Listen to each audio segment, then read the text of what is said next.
안녕하세요. 오트리온 박기돈입니다. 네, 캐스퍼 일렉트릭도 곧 출시가 될 건데요.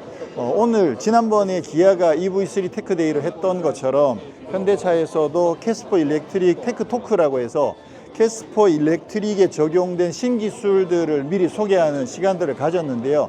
이번에 캐스퍼 일렉트릭에도 정말 많은 신기술들이 적용이 됐습니다. 일단 기본 캐스퍼 일렉트릭만 잠깐 말씀드리면 지난번에 EV3 같은 경우에는 여기에 그 현대기아차가 갖고 있는 첨단 편의 장비 이런 부분들이 그 최고 수준으로 다 적용이 됐거든요. 그러니까 정전식 핸들에다가 뭐 HDA도 HDA2, 디지털 키도 디지털 키2, LFA도 LFA2 뭐 이런 식으로 그런 것들이 다 적용된 반면에 캐스퍼 같은 경우는 그렇게까지 적용되진 않았습니다. 아무래도 차 급인 만큼 그래서 그런 완전 최고급 옵션들까지 적용된 건 아니지만 또 캐스퍼 일렉트릭을 상품성을 높이기 위해서 다양한 기술들을 많이 적용을 했다라고 하고 있고요.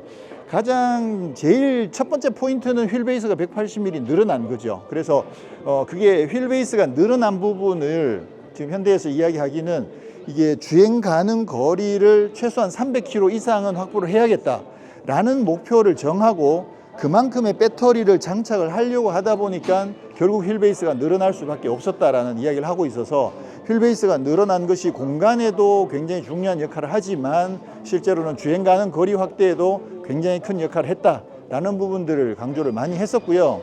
자, 그리고 이게 아무래도 길이가 늘어난 만큼 이게 경차 혜택은 받을 수 없게 됐거든요. 그렇긴 하지만 전기차가 받을 수 있는 혜택이 사실 굉장히 커요. 그래서 저도 정확하게 경차 혜택에서 어떤 부분이 빠지는지를 아직 확인을 못 해봤는데 오늘 좀 더 확인을 한번 해보도록 하겠습니다. 보조금 자체는 이쪽이 훨씬 더 보조금이 많은 상황이고요. 공영 주차장 할인이라든가 이 차는 전기차는 고속도로 통행료도 50% 할인을 받죠. 그러니까 아무래도 전체적인 혜택 면에서는 전기차로 받는 혜택 자체가 기본 경차로 받는 혜택보다 크기 때문에 굳이 경차의 패키징을 유지할 필요는 없었던 거죠.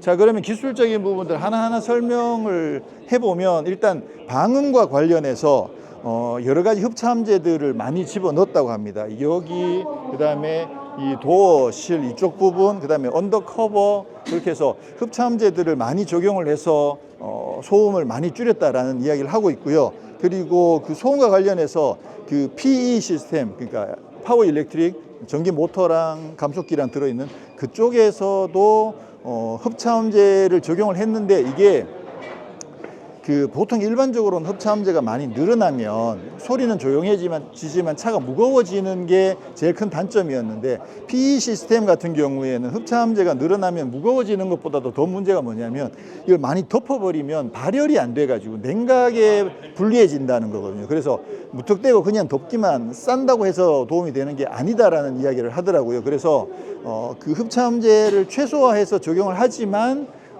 소음과 진동을 잘 잡을 수 있는 부위를 정밀하게 분석을 해서 흡차함재를 적용해서 소음과 진동을 줄였다 이런 이야기도 하고요. 전기 모터 같은 경우도 모터 자체의 진동과 소음을 줄이기 위해서 그 모터가 바깥에 이렇게 구리가 감겨져 있고 안쪽에 연구 자석이 이렇게 돌아가게 되잖아요. 근데 그 연구 자석을 이렇게 그 배열하는 방식을 기존에 4열에서 6열로 바꿨다고 그러거든요. 그래서 사실 이제 제가 전기 모터 쪽은 잘 몰라서 질문을 해봤는데 제가 듣기로는 쉽게 어떻게 생각하면 되느냐면 기존에는 4기통이었는데 이게 6기통으로 바뀌었다 이렇게 대충 이해하시면 그 기본 개념이 그런 거죠. 6열로 적층을 하려면 비용도 더 많이 발생하고 하지만 이게 조금 더 소음이나 진동면에 유리하기 때문에 그런 구조로 개선을 해서 적용을 했다 뭐 이런 이야기들도 있었고요. 기본 재원 또 몇 가지 말씀드리면 모터 출력은 84.5kW예요. 그렇게 하면 한 115마력 정도가 되거든요. 기존의 캐스퍼 터보가 110마력 정도 되니까 그거보다 출력이 좀 더 높죠. 근데 아무래도 전기 모터가 힘이 훨씬 더 강력하고 토크가 세기 때문에 힘면에서 굉장히 유리할 거라고 보고요. 배터리의 용량은 45kWh가 장착이 됐습니다. 그렇게 해서 1회 충전 주행 가능 거리 인증받은 게 315km로 인증을 받았다고 합니다. 지금 여기 인테리어 실내에서 보시면 여기 지금 기존에 기어 레버가 이쪽에 있었거든요. 근데 기어 레버가 이쪽으로 저 칼럼식으로 옮겨가면서 이쪽 공간이 좀 이게 길이가 짧아졌어요. 그래서 이쪽 공간이 확대가 되면서 왔다 갔다 할 수 있는 그런 여지들도 훨씬 더 많이 생겼고요. 그리고 이쪽에 기존에는 그 UV 그 살균 기능이 있었는데 그거 대신에 이쪽에 V2L을 적용을 하게 된 부분, 그런 부분도 있었고요. 그리고 스티어링 휠 같은 경우도 이제 충격, 흡수, 진동 이런 부분들이 아무래도 전기차다 보니까 진동과 소음에 대한 부분들을 굉장히 신경을 많이 썼는데 스티어링 휠도 여기와 연결된 부분에 대한 차체 강성을 보강을 하고 그리고 이 스티어링 휠에 적용된 댐퍼도 개선을 해가지고 스티어링 휠로 들어오는 진동과 소음 이런 부분들도 개선을 했다고 합니다. 그리고 컵홀더 같은 경우도 기존에 작은 거 두 개가 있었는데 작은 거 좀 큰 사이즈로 개선이 됐고요. 지금 여기는 지금 스마트폰 무선 충전도 적용이 됐거든요. 기존에는 스마트폰 무선 충전이 없었는데 이번에 새롭게 스마트폰 무선 충전도 적용이 됐습니다. 그리고 아까 말씀드렸듯이 이게 휠베이스가 18cm가 늘어나면서 2열 공간이 진짜 많이 늘어났거든요. 그리고 이게 슬라이드가 돼요. 그러다 보니까 좀 더 다양하게 실내를 활용할 수 있는 여지들이 생겨서 이제는 뭐 거의 경차 수준이 아니라 그 위급 사이즈까지 올라왔다라고 보시면 되겠죠. 그러다 보니까 그 화물 공간도 훨씬 더 여유 있어졌고요. 그리고 뭐 잘 아시는 것처럼 1열 시트를 둘 다 접을 수가 있죠. 그러면 여기 앉아서 뭐 테이블처럼 그렇게 쓰실 수도 있고 플랫하게 해서 차박이라든가 그런 데도 유용하게 쓰실 수 있는 구조인데 실내가 훨씬 더 여유가 생겼으니까 그런 점에서 뭐 확실히 많이 좋아졌다고 볼 수 있겠죠. 자, 그리고 이번에 캐스퍼 일렉트릭이 소개가 되면서 새롭게 적용된 기술로 소개된 것 중에서 정말 많은 분들이 관심을 가지는 게 그 페달 5조작 안전 보조 장치거든요. 그러니까 브레이크를 밟아야 되는데 실수로 엑셀을 밟았을 때 이게 차가 이거는 실수로 밟은 거다라는 거를 감지를 해서 엑셀을 밟았지만 가속이 되지 않도록 해주는 그 시스템이 여기에 적용되어 있는데요.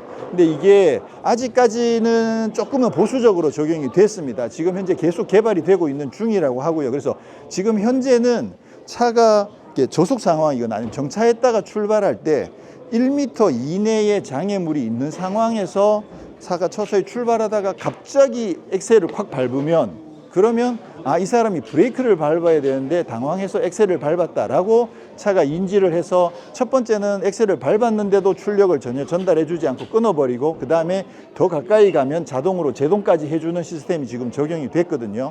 근데 1m라는 게 사실 생각보다 엄청 가깝거든요. 그래 한 1.5m 거리를 두고 가다가 페달 5조작을 해버리면 사고가 난다는 이야기거든요. 아직까지는. 그래서 1차적으로는 1m 선 그게 지금 일본에 적용되어 있는 법규 기준도 아직까지는 1m 선이기도 하고 그리고 앞쪽에 있는 초음파 센서가 아직까지 그 감지할 수 있는 제한이 있다 보니까 우선은 1m 선에서 1차적으로 개발을 해서 적용을 했고요.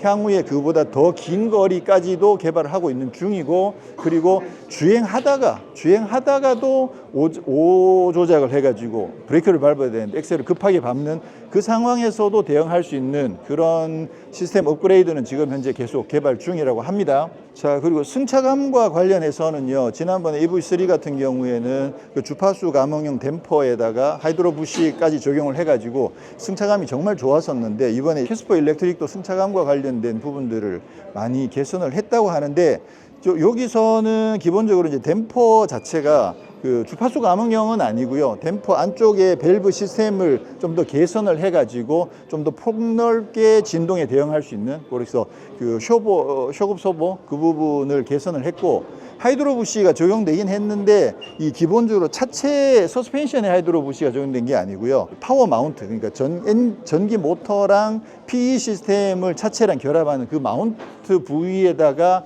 하이드로 부싱을 적용을 해가지고 진동을 많이 잡아주면서도 안정적이게끔 그렇게 해서 개선을 했다고 합니다.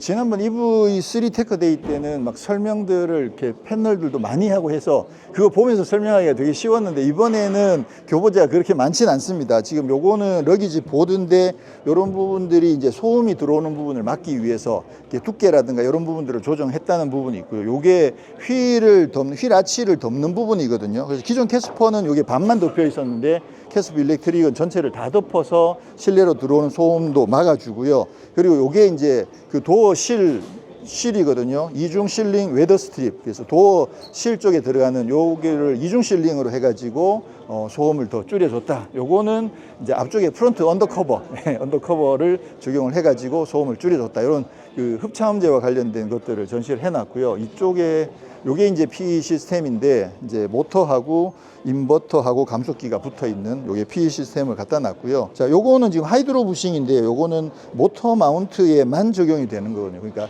이 PE 시스템을 차체랑 결합하는 그 부분에 전기 모터의 진동을 잡아주는 거기에 하이드로 부싱이 적용되고요. 그다음에 요게 아까 말씀드렸던 그 새로운 밸브가 적용되어 있는 어드밴스드 밸브가 적용되어 있는 쇼급 쇼버를 전시를 해놨습니다. 그렇게 해서 승차감을 좀 좋게 했다는 거고, 여기 보시면 이게 듀얼 컴파운드 부싱이라고 되어 있잖아요. 그러니까 이게 뭐냐면 안쪽에는 컴파운드를 좀 부드러운 걸 써가지고 충격을 좀 더 많이 흡수를 하고요. 바깥쪽 요 부분에는 좀 더 단단한 소재를 써가지고 더 단단하게 잡아주는 그런 역할을 해주는 거거든요. 그러니까 차체 강성은 확보하면서 진동은 흡수해주는, 이거 하나만 가지고 뭐 얼마나 많이 좋아지겠냐 싶겠지만 그래도 이거 하나만으로도 꽤 개선 효과가 있다라는 거죠. 그래서 요거는 전체 라이드 핸들링 부분에서 진동도 줄여주고 승차감도 개선해주는 그런 장치들을 적용했다라는 것들을 지금 보여주고 있고요. 지금 캐스퍼 일렉트릭이 아마 곧 시승을 통해서 만나보긴 할 텐데 일단 차가 너무 예쁘죠. 차가 너무 예뻐가지고 정말 많은 분들이 뭐 세컨카로 고민을 많이들 하고 계시는 것 같아요. 그래서 다음 시승을 통해서 한번 만나보도록 하고요. 아까 말씀드렸던 그 페달 오작동 그 부분은 정말 뭐 앞으로 점점 더 개선이 많이 돼야 되는 부분이라고 보거든요. 특히나 우리나라도 그 고령 운전자분들도 정말 많아지고 하다 보니까 오작동 부분들이 많이 계속 발생하고 있어서 우선은 선제적으로 쉽게 말하면 버전 1을 적용을 했지만 향후에 이제 버전 2, 버전 3를 계속 개발해서 다른 차들에도 확대를 하고, 그리고 이번에 개선된 부분은 일부 차종은 OTA로도 개선을 할 수 있다고 하거든요. 그래서 어떤 차종이 아직 적용할 수 있을지는 아직까지는 이제 검토를 하고 있는 중이라고 하니까 그런 부분들도 한번 기다려 볼 필요가 있을 것 같습니다. 조만간 시승을 통해서 다시 만나 뵙도록 하겠습니다. 고맙습니다.